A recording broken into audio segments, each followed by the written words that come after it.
This is part 91 of ASP.NET MVC tutorial. In this video, we'll discuss creating custom remote attribute and overriding IsValid method. This is continuation to part 90. Please watch part 90 before proceeding with this video. Out of the box, remote attribute only works when JavaScript is enabled. If the end user disables JavaScript, then the validation doesn't work. This is because remote attribute requires JavaScript to make an asynchronous AJAX call to the server-side validation method.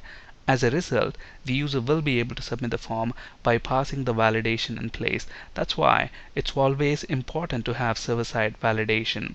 And to make server-side validation work when JavaScript is disabled, there are two options. Option 1, adding model validation errors dynamically within the controller action method, and we discussed this in part 90.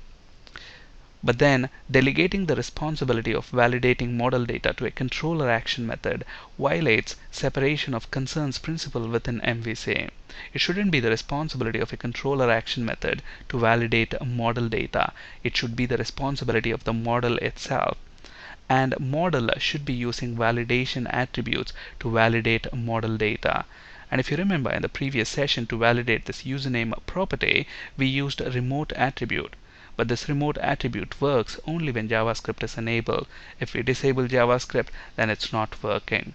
So in this video, we're going to create a custom remote attribute that's going to inherit from this remote attribute that's already existing within the .NET framework. And this custom remote attribute that we're going to create should provide validation both when JavaScript is enabled as well as when it's disabled. And the first step towards achieving that is to create a class file. So let's flip to the Solution Explorer, and then first let's add a folder and let's name it common. So all our common application code is going to be residing within this folder. Let's add a class file now, and let's name it remote client server. So we want to extend the capability by creating a custom remote attribute. So remote client server is going to be the name of the class file, because this remote attribute that we are going to create provides validation on the client side when JavaScript is enabled. If JavaScript is disabled, it's still going to do the validation on the server side when we submit the form. So let's click add, and it's a good practice to end an attribute class name with the word attribute. So let's call this class as remote client server attribute, and this class is going to inherit from remote attribute class, and this remote attribute class is present in system.web.mvc namespace. So let's bring that in. And we need two other namespaces as well, so let's bring them in: system.componentModel.data_annotations, and we need system.reflection. In a bit we'll be writing some reflection code. So we want this class to inherit from remote attribute class, because we are going to extend the already existing remote attribute. Alright, so all we are going to do here is override IsValid method that's present within this base class remote attribute. So if I right click on that and go to definition, there is IsValid method. I'm going to override that IsValid method. So once we type override and once I press space, look at that, there are two overloaded versions of IsValid. I'm going to override this overloaded version. Okay. Now I'm going to write some code here, some reflection code basically. Once I finish typing that, I'll explain that code. So first of all, I'm going to get controller, and in a bit I'll explain why we need to get hold of the controller. Okay, and to get the controller name, I'm going to use reflection. So this assembly class is present within system.reflection namespace. So assembly.get executing assembly, and within the executing assembly, get all the types. So basically all the classes, interfaces, and structures. And from those types, let's actually move this to the next line. I want one type where the type name, let's convert that to a lowercase. So the type name should be equal to, I'm going to use a string.format function here. So a placeholder and then the word controller. And within this placeholder, I'm going to get the controller name. And how can I get the controller name? I can use root data. So get the controller name from root data. And then convert that to string. So the controller name will basically be replaced within this placeholder. Okay, and then the entire output of the string.format, convert that to lawyer, because we are comparing the type name by converting it to a lowercase, so we need to convert this to lowercase as well. So basically, let's try and understand what this piece of code is trying to do here. So first of all, what we are doing, we are creating custom remote attribute. And how do we use the remote attribute? So if you remember from the previous session, so within the user class, notice that this username property is decorated with remote attribute. And when we use a remote attribute, the first parameter here is the name of the method which contains the validation logic, and this is the name of the controller within which that method is present. And here we have the error message. Okay, now after we are done creating this custom remote attribute, people are going to use that in the same way as we are using remote attribute. So they are still going to specify the method which contains the validation logic and the name of the controller and the error message.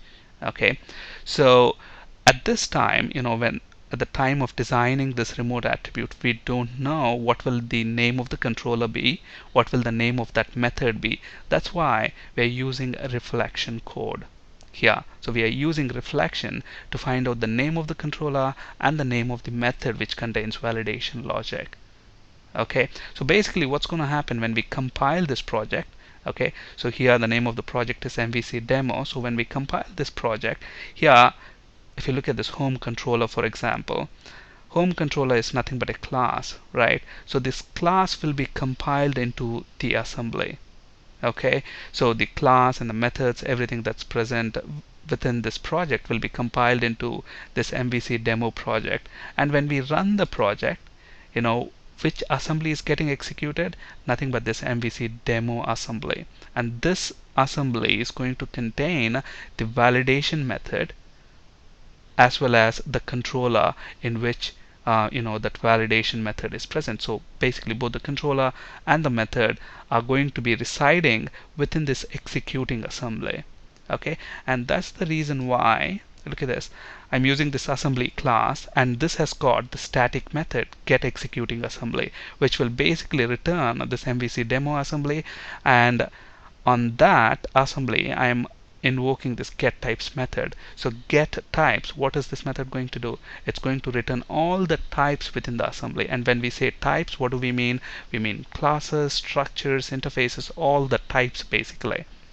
But we are not interested in all the types. We are only interested in a controller whose name matches with the controller that is present in the root. For example, when I am on the create when we are at this URL, so we are present within the home, we are invoking the home controller and the create action method. So I want the home controller because that controller is going to contain the method which contains the validation logic, let's say. Okay, so this is just an example. So basically we are going to get the name of the controller from the root data, and similarly we are going to get the action name also from root data. Alright, so we're getting that name, and then look at that, from root data we only get the word home, we don't get home controller, and that is the reason why we are appending that word there, controller. Okay, and then we are converting both of them to lowercase and then comparing. So if there is a controller within the types, then give me that controller. That's what we are doing here. We are getting the type of that controller. Okay, alright, so once we have the controller, if that controller is not equal to null. What is the next step?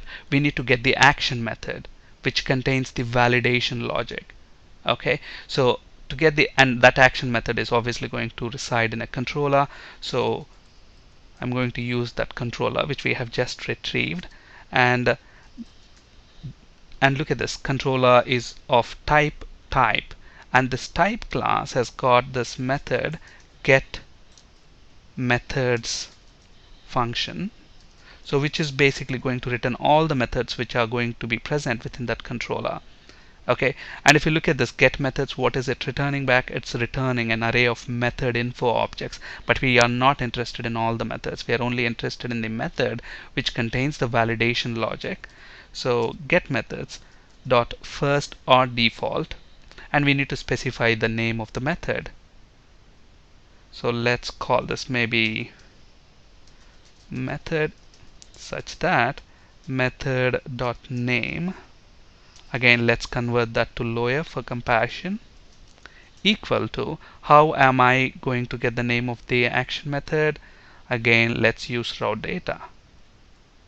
So let's copy that and let's paste it right here, and here let's specify action.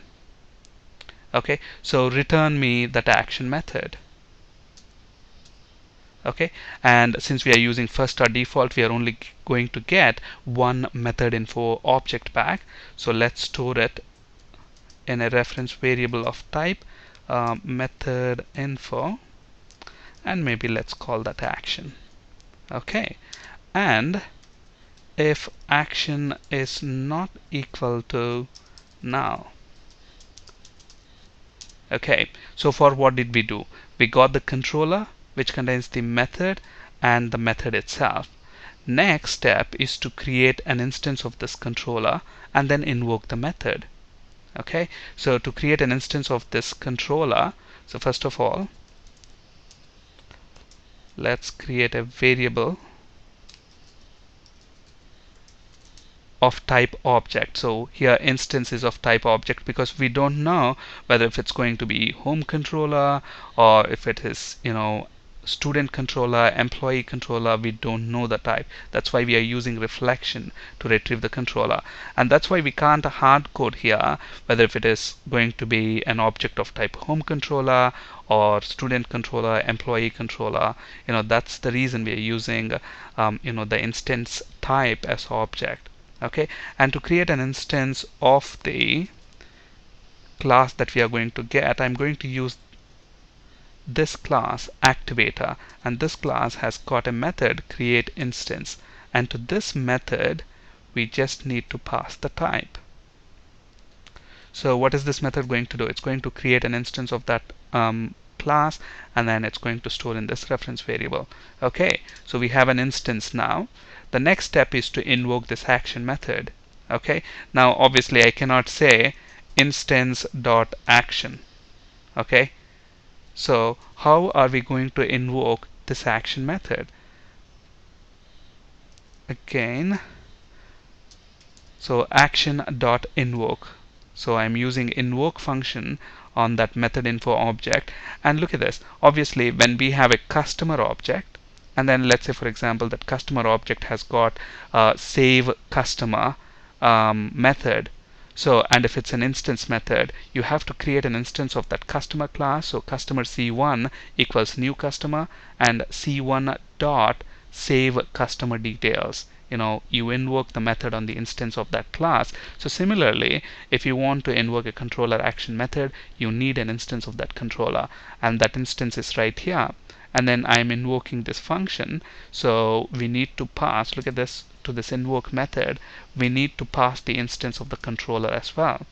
And then a method will have parameters. So if you look at this validation method is username available that we have, it has got a parameter. Okay, so we need to pass that parameter value when we invoke, you know, the action method. So that's the next parameter. And how are we going to get that value? Look at this, this IsValid method is receiving that value. So I am simply going to pass that here. And if you look at you know, the type here, it's expecting that to be of type object array. So I'm going to create an object array,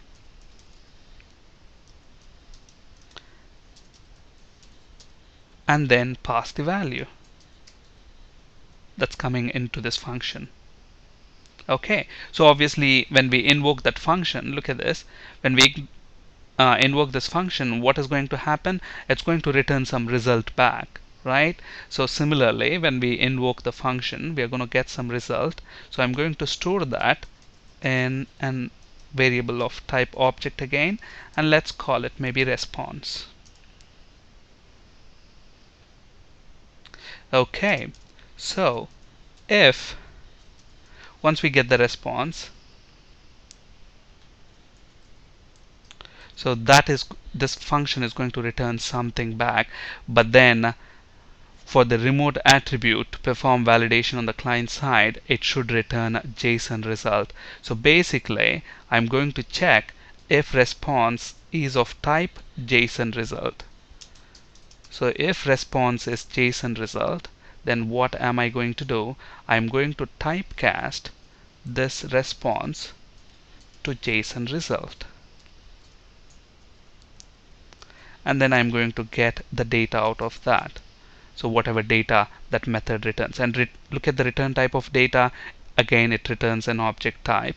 So let's store it in a variable of type object, and maybe let's call this JSON data.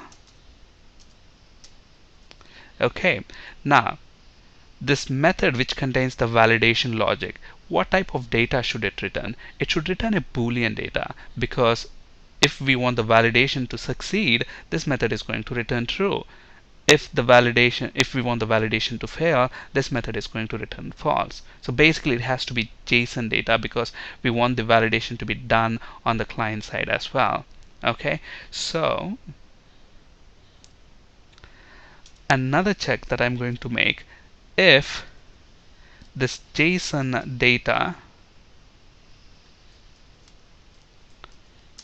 is Boolean. So if it is Boolean, then what we need to do? Typecast that to of type Boolean. So I'm going to typecast this JSON data to Boolean type. So when I typecast it to Boolean type, if it turns out to be true, so if this JSON data is true, then what we want to do, look at this, what is this IsValid method returning? It's returning validation result back. Okay, so basically we want to return validation result now. So if it is true, then I'm going to say return validation result dot success, because if the validation method that we have invoked, if that returns true, then what does it mean? The validation logic has successfully passed the validation. So in that case, we want to return a success message, and at that point the validation passes and the form will be submitted. On the other hand, if it has not returned true, if this data is not true, then what we want to do? Again, the return type is validation result. So here I'm going to create an instance of this validation result object, and then you can specify the error message. So I don't want to hard code any error message here, but then when we use this custom remote attribute, we're going to specify, look at the way we are using it, we're going to specify the error message as well. So whatever the error message the user is going to specify, let's use that. And to get access to that error message, I'm going to use this dot error message. Okay, so that's it. We have overridden IsValid method, but there are lots of conditions here. Look at this. We are saying if controller is not equal to null, then go ahead and get the action method. If that action method is not equal to null, then create an instance of the controller, execute the action, and then once we have the response, if that response is JSON result, then do this. So if these conditions are not met, if any of these conditions are not met, then obviously it will break out of that if condition. In that case, what do we want to do? you can specify whatever you want your method to do. For example, let's say here I have specified within the user class, for example, the controller name as home678. And do we have home678 controller here? We don't have it. So if we don't find the controller, then do you want the validation to succeed or do you want the validation to fail? That's what we're going to write here. Okay, and similarly, if the action method that we have specified is not found, if I say something like that, then what should happen? That action method is not there within the home controller. Okay, so should the validation fail or should the validation succeed? Okay, so basically for now, let's say we want the validation to succeed if the controller is not found or the action method is not found, or if the returned data is not JSON data. Okay, or or it is JSON data but it is not a Boolean data. Okay, in all those cases, if any of these if conditions are not met, by default the validation is going to succeed. If you don't want the validation to succeed, then probably you can return a new validation result like this. In that case, the validation will fail. We'll look at that actually in action when we are done writing this attribute. Alright, so that's is overriding the IsValid method. The other thing that we need to do is look at this. At the moment, if I try to use remote, let's actually build this. So build succeeded. Now I can use our remote attribute, the custom remote attribute that we have created, and notice that this attribute is present in mvcdemo.common namespace. So if we have to use it here, we have to bring that namespace in. So mvcdemo.common namespace, and then we should have remote client server. Okay, and look at this. I only have two constructors. One constructor doesn't take, look at this, two overloaded versions of this constructor. One constructor doesn't take any parameters. The other one takes these named parameters. Okay, but then I want to be able to specify the name of the controller, the name of the validation method, and the error message. But I don't have a constructor that can do that. That's basically because we haven't implemented them within our remote client server attribute. So let's go ahead and implement them. Let's minimize this function. Okay, so public remote client server attribute, and what I'm going to do here is invoke the base class constructor that I'm interested in. And if you look at the base class, what is the base class for this remote client server attribute? Remote attribute. And if you look at this base class, look at that, there are several overloaded constructors for the remote attribute. So I'm going to basically first invoke this overloaded constructor, and to invoke that we need to pass root name. So what I'm going to do here is I'm going to specify root name, and then I'm going to pass this to the base class constructor. Okay, and similarly, let's make a copy of that, and I am going to invoke, I want this version of the constructor as well, where the end user can simply specify just the action name and the controller name. Okay, so string, let's call this action, and string, let's call this controller. And then obviously we need to pass them to the base class constructor. So action and controller. And I want to have another constructor as well. So we have implemented this constructor, and I want to implement this as well, where it takes the action name, the controller name, and the area name. Okay, so here I'm going to pass string area name. By the way, for these parameters you can give any meaningful name you want. Okay, I just chose the same names because it will be more readable. The code will be more readable.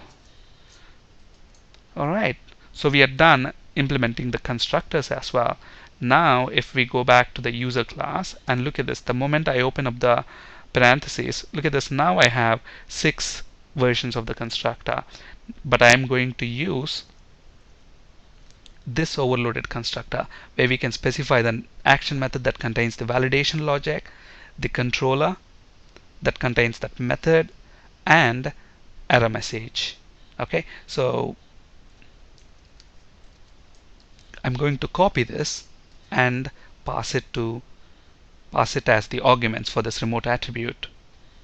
Let's get rid of that. So now we're using our custom remote attribute, and at the moment JavaScript is disabled on my browser.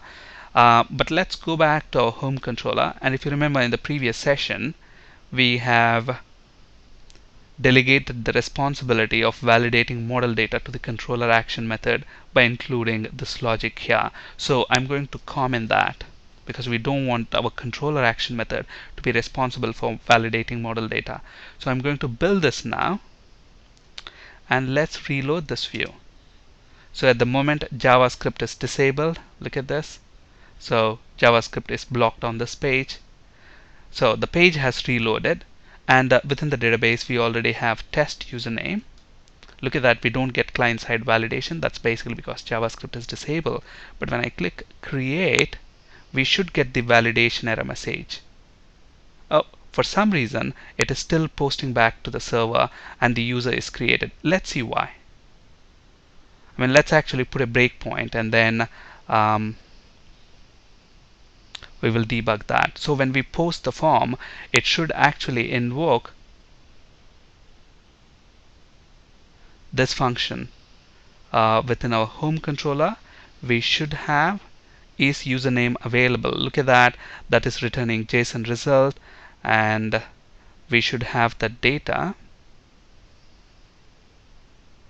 Okay, again on the edit view we have that scripts section, so let's get rid of that. So within our views, edit, so to get the compilation, to get rid of the compilation error, let's get rid of that. And once we refresh, this view should load, but we don't have anything to do with the edit view anyway. So let's go to create new. Let's actually run this with debugging support, and then within our home controller, the create action method that responds to the HTTP post operation will have a breakpoint within that.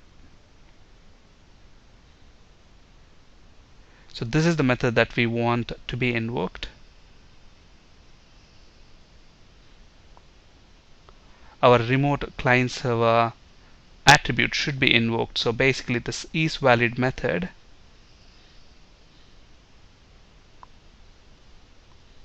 So if this method returns true, then we want the validation to succeed. Otherwise, we want a validation error message. Okay, so that's what this line says. So it should work, but let's put a breakpoint and see why it's not working. Alright, so let's use test as the username. Okay, so it's coming here. Let's press F10. So we should get the controller. So the controller should be our home controller, as you can see there.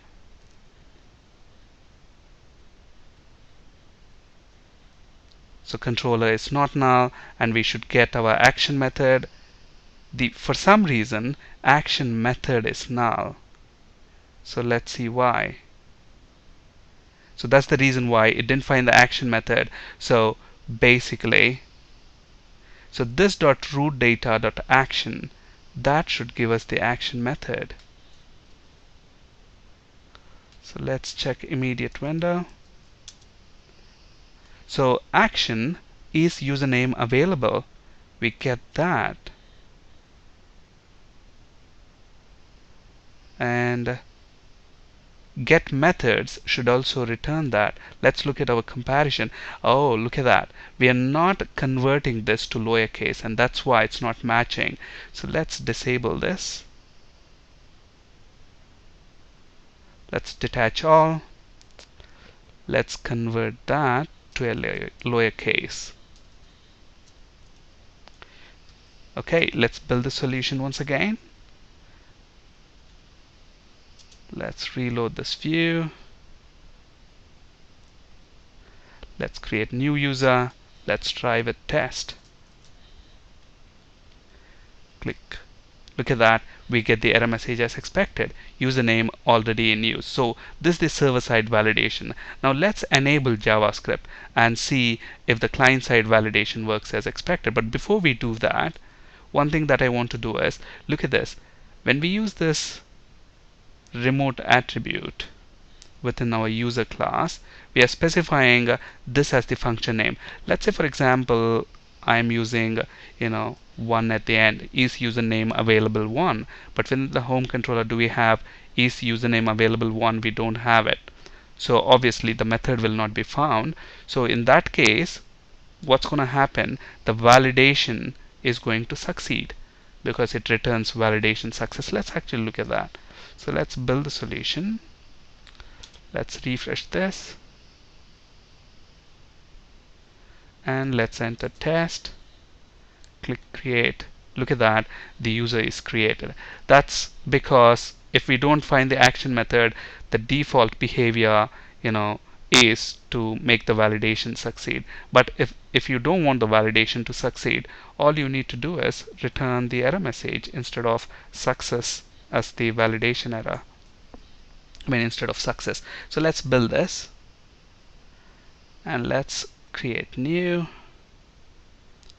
Now we should get the validation error because it didn't find the action method, and the default behavior is going to be validation is going to succeed. Okay. Alright, now let's enable client-side validation, but before we do that, let's correct that name. So within our user class, we want that to be is username available. Let's build the solution. Let's reload this view and let's enable client-side validation. So let's go to settings, search for JavaScript, click on content settings, allow all sites to run JavaScript. Okay, let's reload this view, and as I type test, look at that, we get the validation error right away, username already in use. So the custom remote attribute that we have just created is able to perform both client-side validation as well as server-side validation. So the validation is done on the client side when JavaScript is enabled. If we disable the JavaScript, it is still able to do the validation on the server side.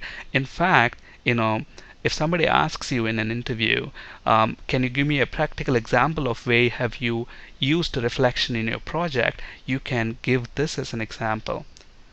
To implement custom remote attribute, we had to get the controller name and the action method using reflection. So obviously a very good example for the practical application of reflection. Alright, that's it for today. Thank you for listening. Have a great day.